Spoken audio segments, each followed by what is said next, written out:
একসময় দাপটের সাথে রাজনীতি করেছেন। একসময় তাকে বলা হতো বঙ্গ রাজনীতির চাণক্য।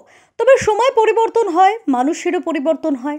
আর এই পরিবর্তনশীল পৃথিবীতে কোনো কিছুই যে অপরিবর্তিত থাকে না, তার জীবন্ত প্রমাণ যেন এককালীন দুধের রাজনীতিবিদ মুকুল রায়। বর্তমানে রাজনীতির ময়দান থেকে অনেক দূরে রয়েছেন মুকুল। শারীরিক অসুস্থতা তার অন্যতম কারণ। বর্তমানে যখন নির্বাচনী আবহাওয়ায় ব্যাপক প্রচার, রাজনৈতিক চর্চা, এক রাজনৈতিক দলের অপর রাজনৈতিক দলের ব্যক্তিত্বকে রাজনৈতিক আক্রমণ, এসবই দেখছে বঙ্গ, ঠিক তখনই অন্য এক দৃশ্যের সাক্ষী হয়ে রইল উত্তর 24 পরগনা।